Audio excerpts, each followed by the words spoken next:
Excel formulas are like your kids. You're not supposed to have favorites, but we all know that everyone does. In this video, I'm going to talk about 3 of my favorite Excel formulas, starting with XLookup.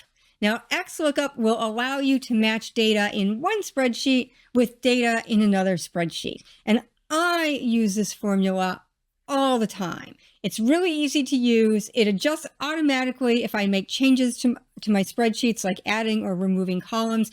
And I really like that it has built-in error handling, so I can tell it what result I want it to produce if it doesn't find the data that I'm looking for. Now, some of you might be using VLOOKUP to do this. And if that's the case, all I have to say is, ring, ring, 1985 is calling, and it wants its Excel formula back. I don't have time to go into all the problems with VLOOKUP. But if you're using VLOOKUP, I don't have to, because you already know what all those problems are.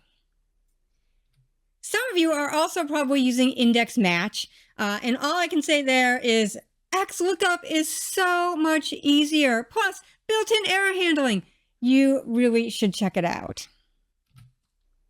My second favorite formula is CountIfs. CountIfs will count records that meet conditions that you specify. I also like SumIfs and AverageIfs, which do the same thing, but they sum and average. I use these formulas all the time as well. If you currently use pivot tables, these formulas are a great alternative to pivot tables. I find them easier to use, and I also like that the results the formulas produce will automatically refresh when my source data is updated. And if you use pivot tables, you know that if your source data changes, you have to refresh and sometimes even rebuild your pivot tables. My third favorite formula that I want to talk about today is IfError. This is just a nice, simple formula. What you would do with it is you nest in other formula inside of it, and then IfError will return the value that you specify if the nested formula produces an error. So I really like this in part because it just makes my spreadsheets look a lot cleaner to not have all those error codes all over the place.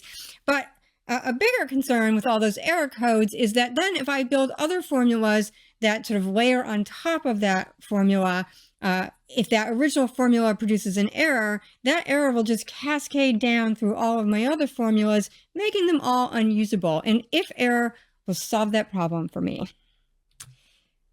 Are you intrigued? Do you want to know more about these formulas? Do you want to know about other great Excel formulas that will make your life easier? Well, the NASPB has a great course for you. Our Excel Essentials for Equity Compensation is really going to help you up your Excel game.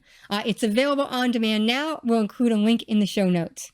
I hope you enjoyed my video today. If you did, please subscribe to our YouTube channel. That way you're notified when we post new videos.